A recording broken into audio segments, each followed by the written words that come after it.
বনি ইসরাইলের ৩ জন বিরল রোগে আক্রান্ত ব্যক্তিকে আল্লাহ তাআলা সুস্থতা দান করলেন। তারা ছিল খুবই দরিদ্র। আল্লাহ তাআলা তাদেরকে ধন সম্পদ দান করলেন। অতঃপর আল্লাহ তাআলা তাদের কাছে ফেরেশতা পাঠিয়ে তাদেরকে পরীক্ষা করতে চাইলেন। কিন্তু তারা কি আল্লাহর সেই পরীক্ষায় পাশ করেছিল নাকি ব্যর্থ হয়েছে? প্রিয় দর্শক, আসুন সেই ঘটনাটি জেনে নেই। ঘটনা বর্ণিত হয়েছে সহিহ বুখারী শরীফে। সহিহ বুখারীর 3464 নম্বর হাদিস। হাদিসটি বর্ণনা করেছেন হযরত আবু হুরায়রা রাদিয়াল্লাহু তাআলা আনহু।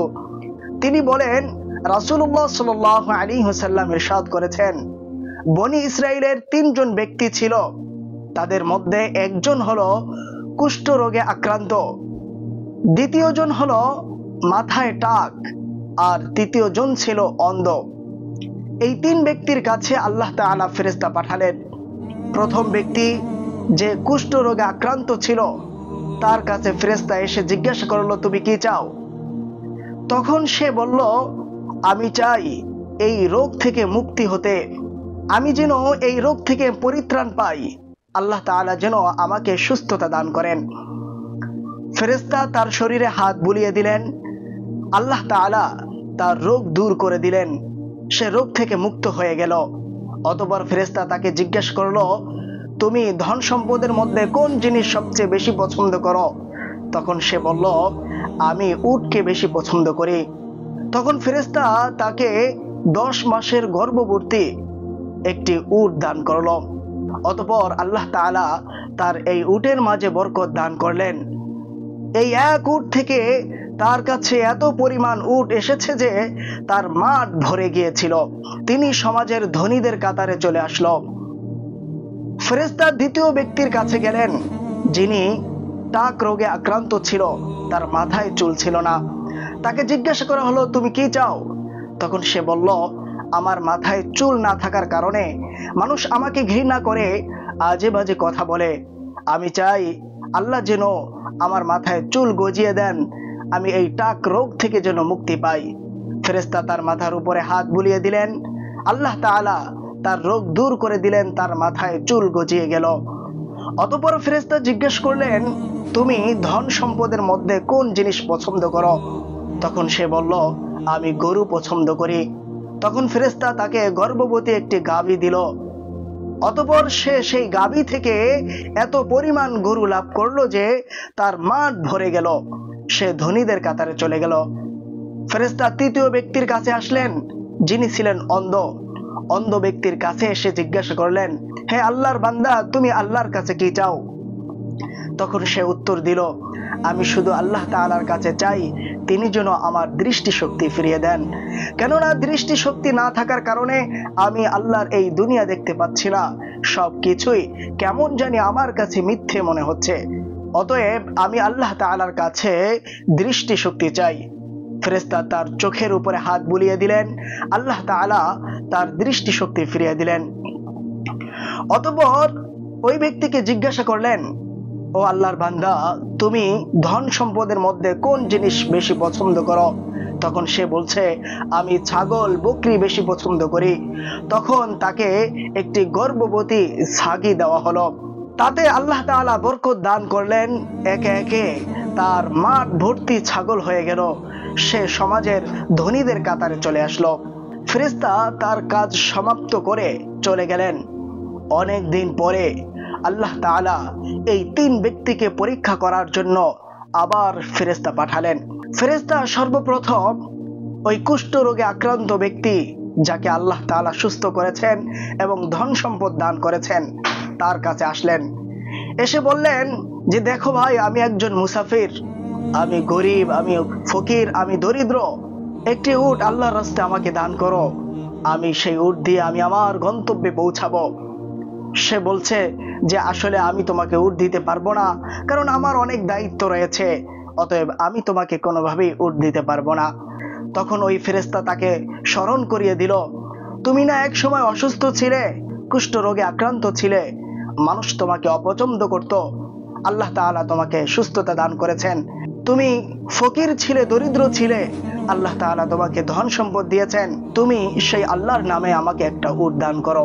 কিন্তু ওই ব্যক্তি অস্বীকার করলো আর বলল যে এগুলো আমাকে কেউ দেয়নি, এগুলো আমি আমার পূর্বপুরুষ থেকেই পেয়েছি। ফেরেশতা তার জন্য বদদুয়া করলেন এবং বললেন, তুমি যদি মিথ্যা বলে থাকো তাহলে যেন তুমি আগের দিকে ফিরে যাও, আল্লাহ যেন তোমাকে আগের দিকে ফিরিয়ে নিয়ে যায়। ফেরেশতা তার জন্য বদদুয়া করলো। একে একে তার উটগুলো চলে যেতে লাগলো, আবার তার রোগ ফিরে আসলো, সে দরিদ্র হয়ে গেল এবং রোগাক্রান্ত হয়ে গেল। অতঃপর ফেরেশতা দ্বিতীয় ব্যক্তি যার মাথায় টাক ছিল তার কাছে এসে ফেরেশতা বলল, আমি একজন মুসাফির, আমি দরিদ্র ফকির ব্যক্তি, তুমি আমাকে একটা গাভী, একটা গরু দান করো। তখন সে দান করতে অস্বীকার করলো। তখন ফেরেশতা তাকে স্মরণ করিয়ে দিল, তুমি না টাক রোগে আক্রান্ত ছিলে, আল্লাহ তাআলা তোমাকে সুস্থতা দান করেছেন। তুমি ফকির দরিদ্র ছিলে, আল্লাহ তাআলা তোমাকে ধন সম্পদ দান করেছেন। অতএব সেই আল্লাহর নামে তুমি আমাকে একটি গরু দাও। তখন সে অস্বীকার করলো এবং তাকে দান করলো না, আল্লাহর নামে কোনো কিছুই সে দান করলো না। ফেরেশতা তাকে বলল, আল্লাহ তোমাকে এত কিছু দিয়েছেন, তবুও তুমি কেন আল্লাহর রাস্তায় দান করতে চাও না? সে অস্বীকার করলো আর বলল যে এগুলো আমার পূর্বপুরুষ থেকেই আমি পেয়েছি, কেউ আমাকে এগুলো দান করেন নাই। ফেরেশতা তার জন্য বদদুয়া করলেন, বললেন, তুমি যদি মিথ্যা বলে থাকো তাহলে তুমি যেন আগের পথেই ফিরে যাও। ওই লোকটির আস্তে আস্তে গরুর পাল শেষ হয়ে গেল, তার মাথায় আবার সেই আগের মতো রোগ চলে আসলো, সে আগের মতোই রোগাক্রান্ত হয়ে গেল।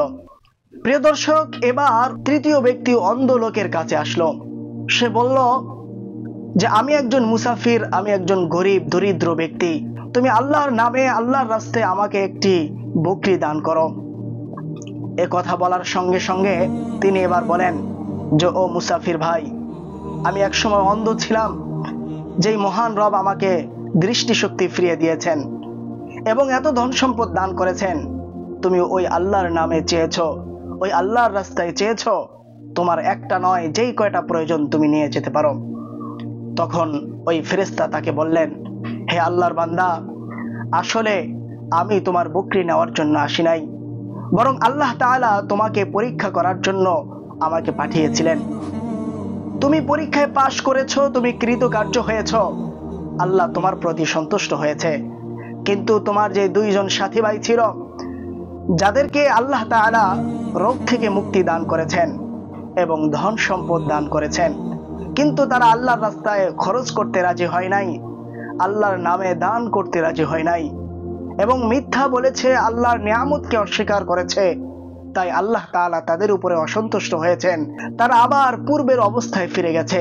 কিন্তু তুমি যখন আল্লাহ তাআলার নিয়ামতের শুকরিয়া আদায় করেছো, আল্লাহ তাআলা তোমার ধন সম্পদ আরো বাড়িয়ে দিবেন, আল্লাহ তাআলা তোমার প্রতি সন্তুষ্ট হয়ে গেছেন। সুবহানাল্লাহ। প্রিয় দর্শক, সহিহ বুখারীতে বর্ণিত হাদিসের এই ঘটনা থেকে আমরা কি বুঝতে পারলাম?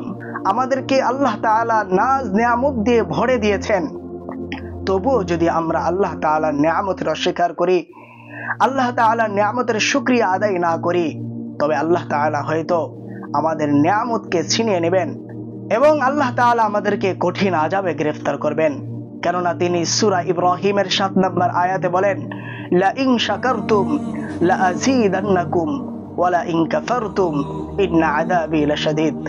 আল্লাহ বলেন, হে আমার বান্দা, আমি তোমাদেরকে নিয়ামত দান করেছি, এই নিয়ামত ভোগ করে যদি তোমরা আমি আল্লাহর শুকরিয়া আদায় করো, তবে আমি আল্লাহ তোমাদেরকে নিয়ামত বৃদ্ধি করে দিব। আর যদি তোমরা এই নিয়ামত পাওয়ার পরেও অস্বীকার করো, তবে মনে রাখো আমি তোমাদের নিয়ামত ছিনিয়ে নেব, শুধু তাই নয়, তোমাদেরকে কঠিন আযাবে গ্রেফতার করব। প্রিয় দর্শক, তাই আমাদের উচিত আল্লাহ তাআলার নিয়ামত ভোগ করে আল্লাহ তাআলার শুকরিয়া আদায় করা।